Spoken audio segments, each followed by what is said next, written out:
Good afternoon students.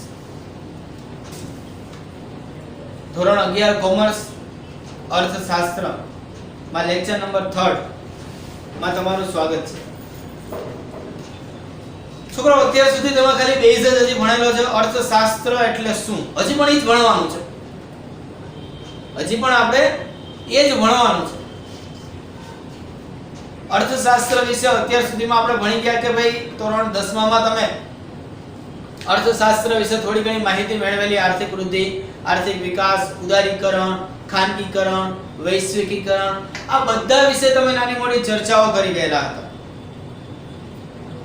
ત્યાર પછી આપણે બેઝિક જોયું હતું કે આ જે અર્થશાસ્ત્ર છે એની શરૂઆત કરવાનો વ્યક્તિ કોણ? તો કે ચાણક્ય. એપ્રોક્સિમેટલી 2500 વર્ષ પહેલા એને પોતાનું જે પુસ્તક લખેલું એના આધારની પણ આપણે ઘણી બધી ચર્ચાઓ કરી ગયેલા. આજે આપણે આપણા ટેક્સ્ટ બુક મુજબ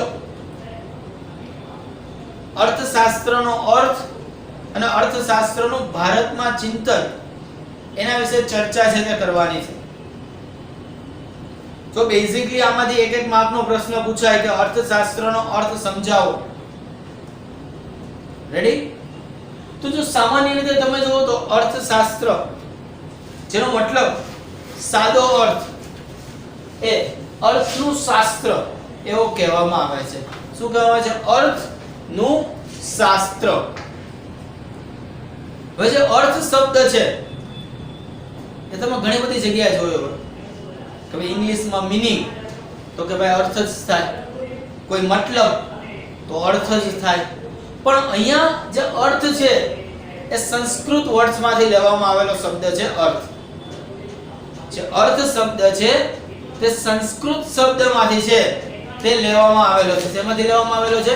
સંસ્કૃત શબ્દમાંથી અર્થ શબ્દ છે તે લેવામાં આવેલો છે. એનો જે મતલબ થાય છે એવો કે કોઈ ઉદ્દેશ હોવો અથવા તો કશુંક મેળવવું. મતલબ કે કાંઈક મેળવવું. અર્થના મતલબ શું? કાંઈક ઉદ્દેશ હોવો અથવા તો કાંઈક મેળવવું. આવા મતલબથી અર્થ શબ્દ છે એને અર્થશાસ્ત્રમાં પ્રયોજવામાં આવેલો છે. તો પ્રાચીન સમયમાં ગ્રીસની અંદર, એ વખતે ગ્રીસ જે દેશ હતો, તો પ્રાચીન ગ્રીસમાં, માઇન્ડ ઇટ માય વર્ડ, પ્રાચીન સમયની ચર્ચા કરી છે. ગ્રીસ નામનો જે દેશ હતો એની અંદર ઘરવખરી, સામાન, આ બધું વ્યક્તિનું માલિકીના હતા. અને એ જે વ્યક્તિની માલિકીના હતા એને સામાન્ય રીતે એનું વ્યવસ્થાપન કરવાનું આવે. તો સામાન્ય રીતે જે મતલબ છે કે જે સામાન જે વ્યક્તિની માલિકીનો હોય એને ઓઇકોસ તરીકે ઓળખવામાં આવતો. અને આ જે સામાન ને બધું હતું એનું વ્યવસ્થાપન જે કરવાનું થતું એને નોમોસ તરીકે અહીં ઓળખવામાં આવતું. આવા ઘણા બધા વર્ડ્સ છે. કારણ કે દરેક દેશ બદલે એમ શબ્દની વાક્ય રચનાઓ બદલતી હોય એના ઉપરથી ઓ ઇકોનોમિક્સ, ઇકોનોમિક્સ આવા વર્ડ્સ છે તે આપણી સમક્ષ આવેલા અને આપણે તેને અર્થશાસ્ત્રને ઇકોનોમિક્સ નામે છે તે ઓળખીએ છીએ. સામાન્ય રીતે આપણે જે અર્થ જોયો, બેઝિક અર્થ, કે અર્થશાસ્ત્રમાં અર્થ એટલે શું? તો કે કંઈક મેળવવું અથવા તો ઉદ્દેશ હોવો, કશુંક મેળવવું. આવા વર્ડ્સ થી છે તો તમે અર્થશાસ્ત્રને ઓળખી શકો છો. તો કંઈક મેળવવાનું શાસ્ત્ર એટલે અર્થશાસ્ત્ર. કશુંક મેળવવા માટે કંઈક કરવામાં આવતું શાસ્ત્ર અર્થશાસ્ત્ર. આવા ઘણા બધા વર્ડ્સ થી આપણે અર્થશાસ્ત્રને ઓળખીએ છીએ. રેડી? સો તમે અર્થશાસ્ત્રનો અર્થ તમે બોર્ડ ઉપર ઈઝીલી જોઈ શકો છો.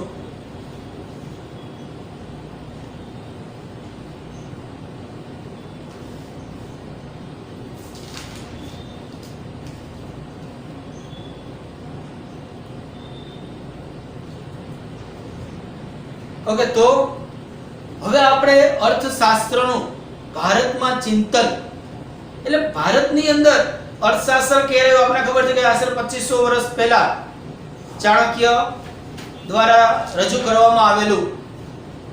પણ અહીંયા કહે છે કે ભારતમાં સભ્યતા અને સંસ્કૃતિ નો ઇતિહાસ છે આશરે 5000 વર્ષ કરતા પણ જૂનો છે. વારંવાર આપણે જોયું કે મહાભારતના સમયગાળાને આજથી 5000 વર્ષ પહેલાનો સમયગાળો જ માનવામાં આવે છે. મહાભારતનો સમયગાળો છે તે એપ્રોક્સિમેટલી 5000 વર્ષ પહેલાનો જ સમયગાળો માનવામાં આવે છે. અને એમાં એવું કહેવાય છે કે 4 પુરુષાર્થ હંમેશા માણસના હોય, મનુષ્યના હોય છે. કેટલા પુરુષાર્થ? 4 પુરુષાર્થ છે તે મનુષ્યના જોવા મળે છે. જેમ કે ધર્મ, અર્થ, કામ અને મોક્ષ.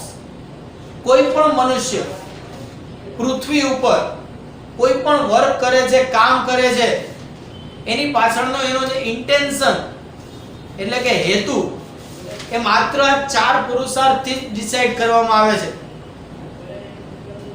શેનાથી ડિસાઈડ કરવામાં આવે છે? આ 4 પુરુષાર્થથી જ નક્કી કરવામાં આવે છે.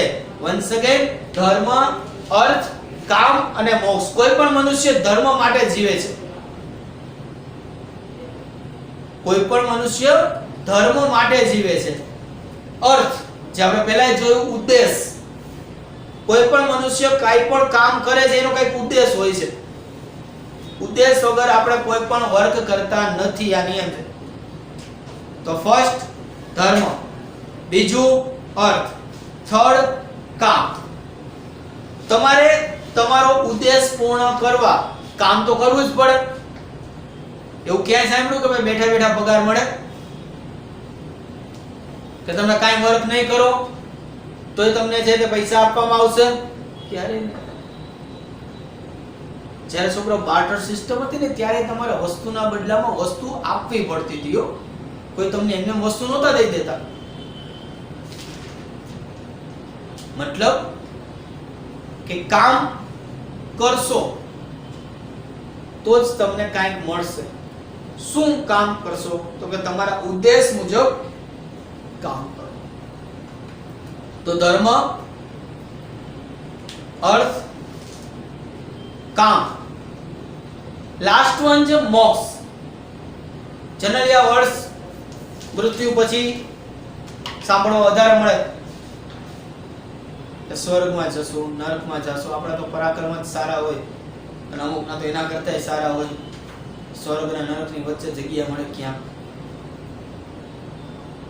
તો એના જેવું છે કે તમે જે ધર્મનું પાલન કરશો, તમારું અર્થ શું છે, તમે શું કામ કર્યું, એમ તમને મોક્ષ મળે. તમને થશે કે સાહેબ આ અર્થશાસ્ત્રની અંદર ભાગવત કથા ચાલુ થઈ ગઈ કા? પણ છોકરાઓ, અર્થશાસ્ત્ર શબ્દ જ્યાંથી આવ્યો છે તો આપણે એના જ શબ્દો પહેલા ભણવા પડશે કે આ 4 છે તે મનુષ્યના પુરુષાર્થ છે. જે દરેક મનુષ્યએ આ 4 ઉદ્દેશ છે તે કામ કરવું જ પડે. આ 4 ઉદ્દેશ મુજબ એને વર્ક કરવું જ પડે, જેને અર્થ કહેવામાં આવે છે. અને આને સમજવા માટેનું જે શાસ્ત્ર છે એને કહેવાય અર્થશાસ્ત્ર. તો ચાણક્ય બહુ બુદ્ધિશાળી માણસ હતો, કોઈ સામાન્ય માણસ નહોતો. એને આ 3 શબ્દની અંદર આખું અર્થશાસ્ત્ર કહી દીધું. એને આ 3 વર્ડ્સની અંદર છે તે આખું અર્થશાસ્ત્ર છે તે સમજાવી દીધું. આની બહાર કાંઈ ન આવે. આની બહાર કાંઈ ન આવે. અર્થ એટલે પછી એમાં કશુંક મેળવવું એટલે એનું લિસ્ટ ન હોય કે શું મેળવવું શું ન મેળવવું. કાંઈ પણ મેળવવું. કામ એટલે કામ. પછી કોઈ પણ બી વર્ક કરો, કોઈ પણ પ્રકારનું કામ કરો, ચાલે. ધર્મ એટલે કોઈ એવું નથી કીધું કે આ જ ધર્મ પર્ટિક્યુલર. તમારા ધર્મમાં આવતું વર્ક કરો તો ચાલે. એનું કોઈ સ્પેસિફિકેશન ક્યાંય નથી.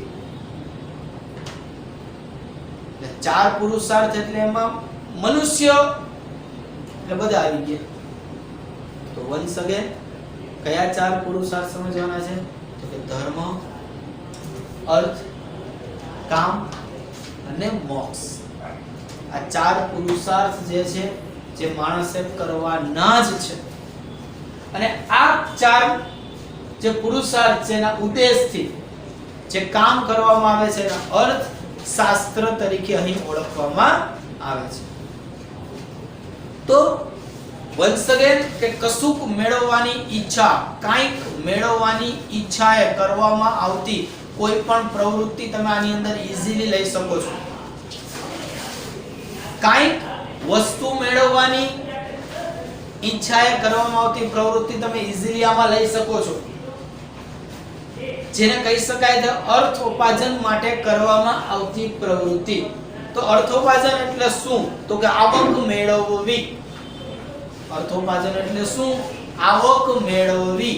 આવક મેળવવા માટે થઈને તમે મિત્રો કોઈ પણ પ્રકારની પ્રવૃત્તિ કરો, તે બધી આ અર્થશાસ્ત્રની અંદર છે તે આવી જતી જોવા મળે છે. વર્ષ પહેલા અર્થશાસ્ત્ર નામના પોતાના પુસ્તકમાં, કે જેનું બીજું નામ છે કૌટિલ્ય. શું બીજું નામ છે? કૌટિલ્ય.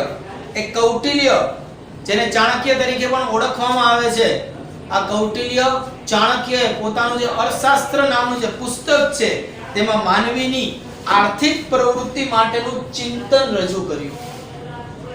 માણસની આર્થિક પ્રવૃત્તિ છે એના વિશે ચર્ચા કરી હતી. કોણે ચર્ચા કરી હતી? કૌટિલ્ય. કેટલા વર્ષ પહેલા? 2500 વર્ષ પહેલા. પુસ્તકનું નામ શું? કૌટિલ્ય. જેનું બીજું નામ શું? ચાણક્ય નીતિ. આ બધા એના ઉપનામ પણ ગણી શકાય છે. આ સંદર્ભમાં કૌટિલ્યએ જે ડેફિનેશન આપી, જે વાત કીધી એ સરસ મજાની છે કે મનુષ્યની વૃત્તિ અર્થ છે. મનુષ્યની વૃત્તિ શું છે? અર્થ છે. વૃત્તિ એટલે શું? આપણી કોઈ પણ વૃત્તિ હોય, તો હું આમ જ કરીશ, હું આ જ પ્રકારનું કામ કરીશ, એ મનુષ્યની એક વૃત્તિ હોય છે. કોઈ પણ મનુષ્યની વૃત્તિ હંમેશા અર્થ હોવાની, કાંઈક મેળવવાની હોવાની. જેને આપણે કહી ન શકાય પણ કહી તો શકીએ કે એક સ્વાર્થી વૃત્તિ પણ કહી શકાય. કે કોઈ પણ મનુષ્ય એમને એમ કામ નથી કરતો, એને કાંઈક તો મેળવવું જ હોય છે, કશુંક મેળવવું જ હોય છે.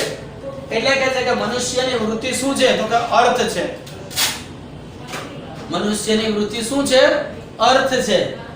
મનુષ્યની વસવાટવાળી ભૂમિ અર્થ છે. સમજો બે વાર અર્થ શબ્દ આવ્યો. મનુષ્ય જ્યાં રહે છે એ વસવાટવાળી ભૂમિ શું છે? અર્થ છે. જેને તમે ગુજરાતીમાં પૃથ્વી તરીકે પણ ઓળખી શકો છો. તો મનુષ્યની વૃત્તિ શું છે? અર્થ છે. મનુષ્યના વસવાટવાળી ભૂમિ શું છે? અર્થ છે. ગણિતમાં કંઈક આવું આવે ને, બે અર્થ આવ્યા તો કોમન કાઢી લ્યો, તો એના જેવું જ થયું ને કે મનુષ્યની વૃત્તિ તો કે અર્થ છે.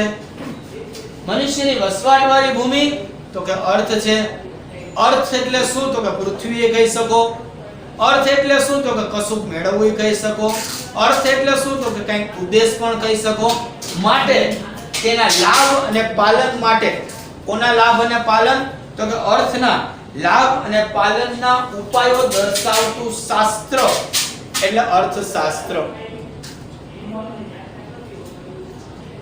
લાભ અને પાલનના ઉપાયો દર્શાવતું શાસ્ત્ર એટલે અર્થશાસ્ત્ર.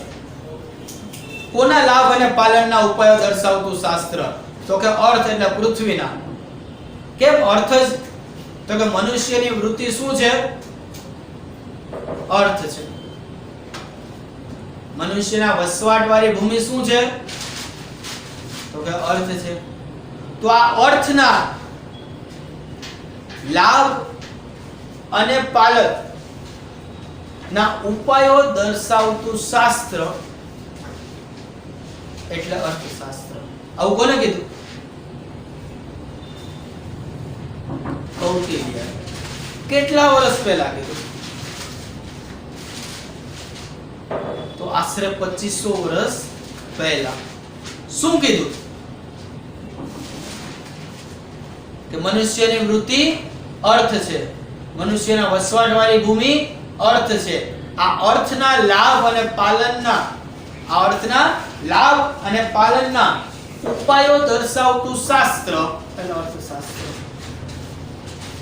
મનુષ્યની વૃત્તિ અર્થ છે, મનુષ્યના વસવાટવાળી ભૂમિ અર્થ છે. આ અર્થ એટલે કે એના લાભ અને પાલનના ઉપાયો દર્શાવતું શાસ્ત્ર એટલે અર્થશાસ્ત્ર. કોણે કીધું આવું? કૌટિલ્ય દ્વારા કહેવામાં આવેલું છે.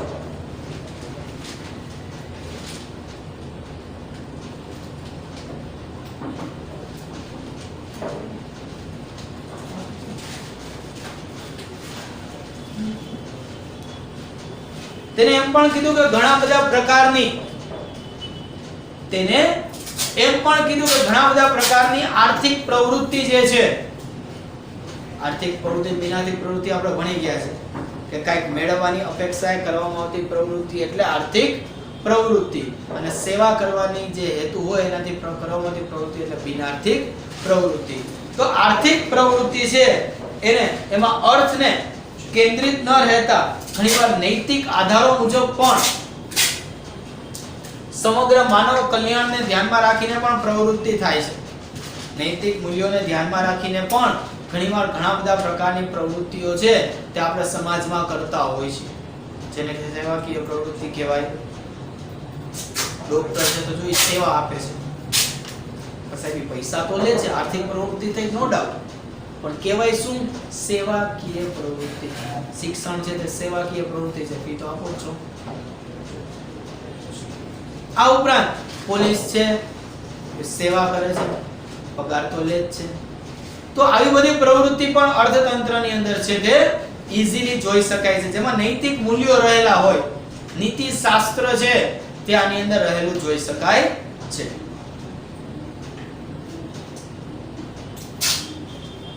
આમ ચાણક્યના અર્થશાસ્ત્રમાં તમે નીતિશાસ્ત્રની અસર પણ જોઈ શકો છો. કોના અર્થશાસ્ત્રમાં? ચાણક્યના અર્થશાસ્ત્રમાં તમે શું જોઈ શકો છો? નીતિશાસ્ત્રની અસર પણ તમે ઈઝીલી જોઈ શકો છો. રેડી? કારણ કે એમાં નૈતિક મૂલ્યો પણ રહેલા હોય છે એટલા માટે થઈ.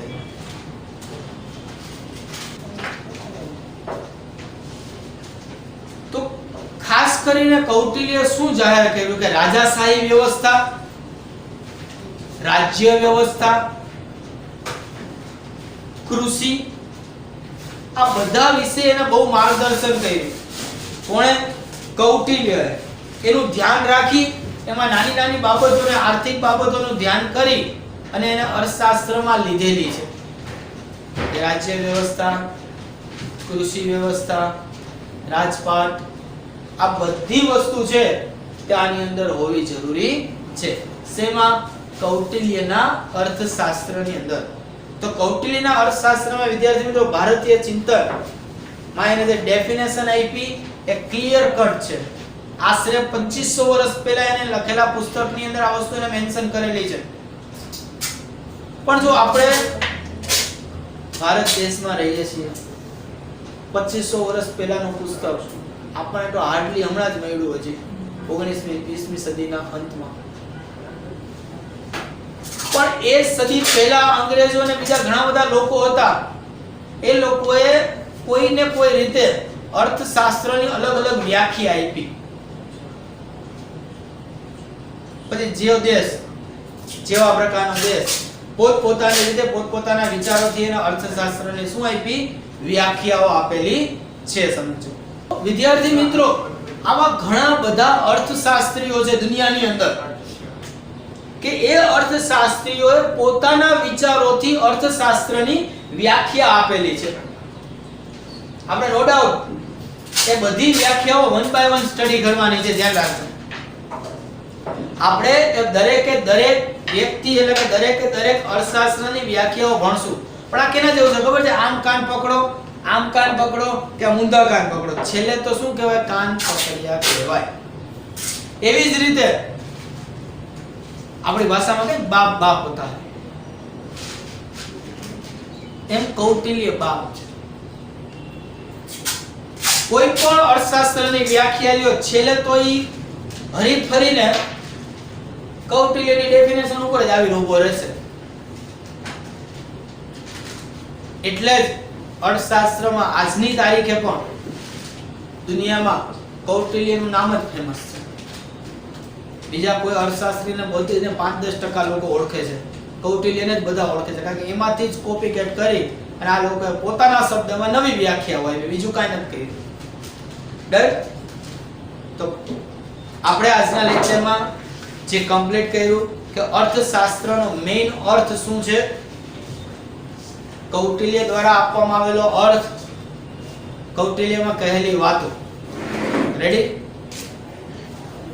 તો નેક્સ્ટ લેક્ચર ની અંદર આપણે અલગ અલગ અર્થશાસ્ત્રીઓના મત દ્વારા જે અર્થશાસ્ત્રની ડેફિનેશન છે તે સ્ટડી કરશું.